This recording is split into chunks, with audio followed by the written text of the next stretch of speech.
প্রতিদিন গীতাপাঠ শুনলে মন শান্ত হয়, জীবনে সঠিক পথ দেখাতে সাহায্য করে। দুঃখ, ভয়, রাগ দূর হয়, আত্মবিশ্বাস বৃদ্ধি পায়। কর্ম ও ভক্তির মাধ্যমে হৃদয়ের শক্তি, ঘরে শান্তি ও জীবনে আলো নিয়ে আসে। তাই প্রতিদিন আমাদের চ্যানেল থেকে 2টি শ্লোক সহ একটি পাঠ শুনুন। দ্রব্যযজ্ঞস্তপোযজ্ঞা যোগযজ্ঞস্তথা পরে সাধ্যায় জ্ঞানযজ্ঞাশ্চ ইয়তঃ সংশিতব্রতাঃ।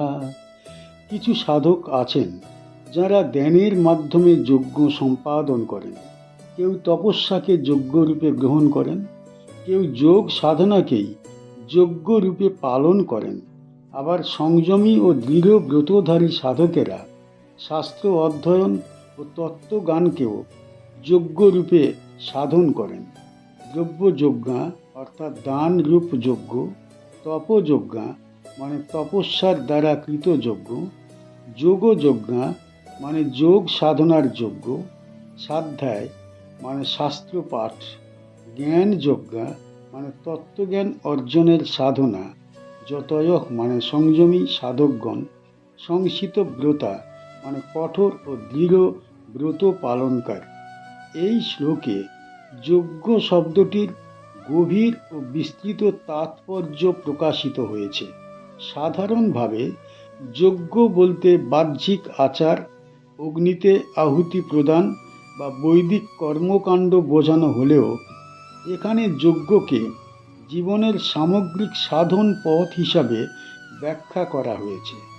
দান, তপস্যা, যোগ সাধনা এসব যজ্ঞরূপে গণ্য হয়েছে, কারণ এগুলির মূল লক্ষ্য আত্মশুদ্ধি। দানের মাধ্যমে মানুষের অন্তরে সঞ্চিত লোভ, আসক্তি ও সংকীর্ণতা ধীরে ধীরে ক্ষয়প্রাপ্ত হয়। দান কেবল বাহ্য সম্পদের বিসর্জন নয়, বরং স্বার্থপরতার ত্যাগ। এই ত্যাগই যজ্ঞের প্রথম স্তর। তপযজ্ঞ ও যোগযজ্ঞের উল্লেখ মানব জীবনের অন্তর্গত শৃঙ্খলা ও সংযমের গুরুত্ব নির্দেশ করে। তপস্যা মানে কষ্টভোগ নয়, বরং ইন্দ্রিয় নিয়ন্ত্রণ ও আত্মসংযমের সাধনা। তপস্যার দ্বারা মন দৃঢ় হয় এবং কামনা বাসনা প্রশমিত হয়। যোগ সাধনা চিত্তকে একাগ্র করে, অস্থিরতা দূর করে এবং আত্মদর্শনের পথে অগ্রসর করে।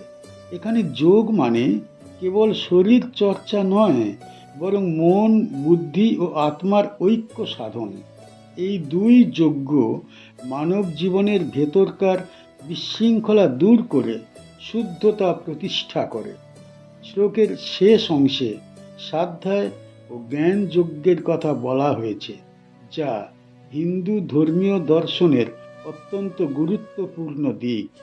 শাস্ত্র অধ্যয়ন কেবল পুস্তক পাঠ নয়, বরং শাস্ত্রবাণীকে জীবনে প্রয়োগ করা।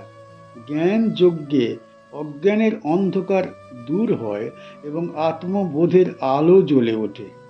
সংযমী ও দৃঢ় ব্রতধারী সাধকেরা এই পথে অগ্রসর হন। এখানে ব্রত মানে সাময়িক সংকল্প নয়, বরং জীবনের প্রতিটি ক্ষেত্রে ধর্মীয় নীতি পালন। এই বিশ্লেষণের মাধ্যমে বোঝা যায় যে যজ্ঞ একটি অন্তর্মুখী সাধনা, যেখানে নিষ্ঠা, সংযম ও আত্মত্যাগ একত্রে মিলিত হয়ে মানব জীবনের উচ্চতর স্তরে উন্নীত করে। এই শ্লোকের প্রসঙ্গ হল সাধনার বৈচিত্র্য ও উদারতা। মানব সমাজে সকলের প্রবৃত্তি এক নয়।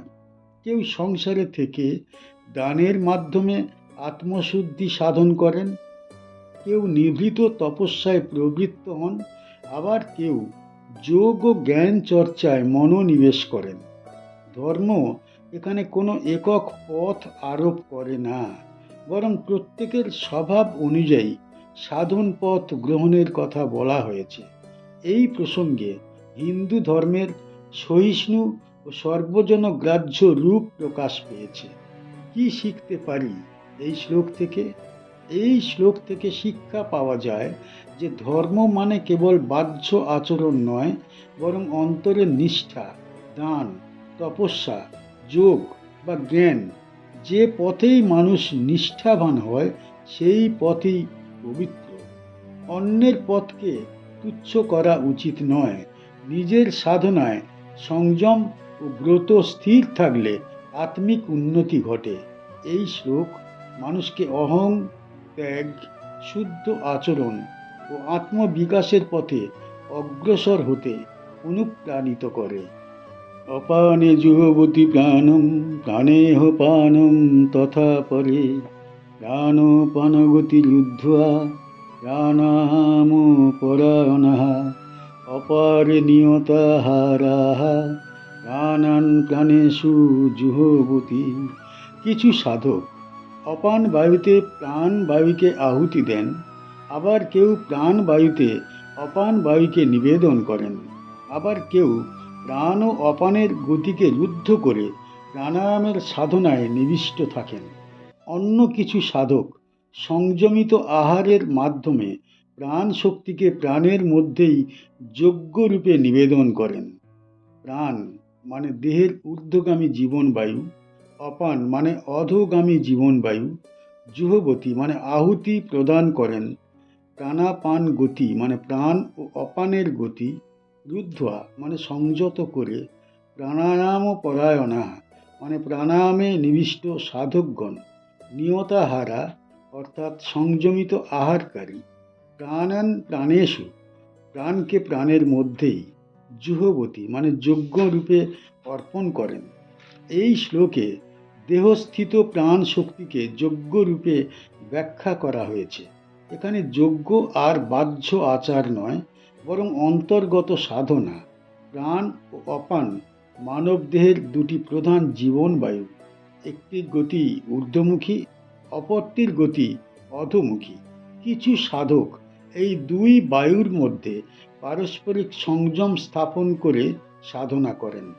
প্রাণকে অপানে নিবেদন করা এবং অপানে প্রাণে অর্পণ করা মানে দেহের ভেতরকার শক্তিগুলিকে নিয়ন্ত্রিত ও সমন্বিত করা। এই সাধনায় দেহ ও মনের অস্থিরতা হ্রাস পায়। প্রাণায়ামের কথা এখানে বিশেষভাবে বলা হয়েছে। প্রাণায়াম কেবল শ্বাস প্রশ্বাসের ব্যায়াম নয়, বরং জীবন শক্তিকে নিয়ন্ত্রণ করার গভীর সাধনা। প্রাণ ও অপানের গতিকে রুদ্ধ করা মানে ইন্দ্রিয় ও মনকে সংযত করা। যখন শ্বাস নিয়ন্ত্রিত হয় তখন মনও স্থির হয়। এই স্থিরতা সাধককে অন্তর্মুখী করে তোলে। এই যজ্ঞে বাহ্য উপকরণের কোনো স্থান নেই।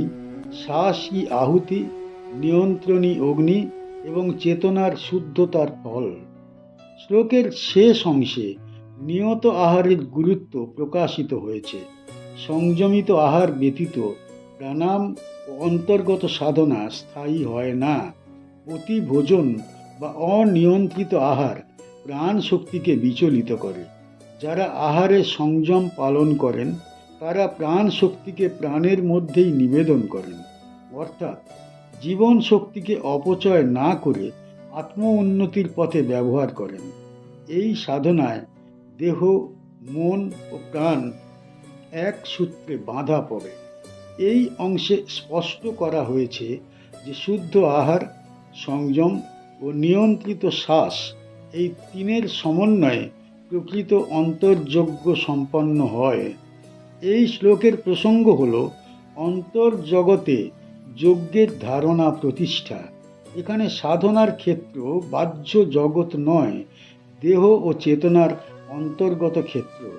যারা বাহ্য আচার পালনে সক্ষম নন তারাও দেহস্থিত প্রাণ শক্তিকে নিয়ন্ত্রণ করে ধর্মপথে অগ্রসর হতে পারেন।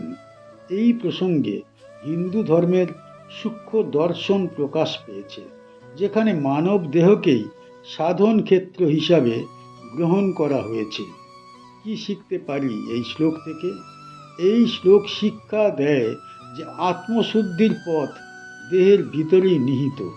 শ্বাস, আহার ও সংযম নিয়ন্ত্রণ করলে মন ও বুদ্ধি শুদ্ধ হয়। ধর্ম কেবল কর্মকাণ্ডে সীমাবদ্ধ নয়, বরং সচেতন জীবন যাপনের নাম। সংযমিত আহার, নিয়ন্ত্রিত শ্বাস ও স্থির মন মানুষকে আত্মিক উন্নতির দিকে নিয়ে যায়। এই শ্লোক আমাদের শেখায় যে জীবন শক্তিকে অপচয় না করে সাধনায় নিবেদন করাই শ্রেষ্ঠ যজ্ঞ।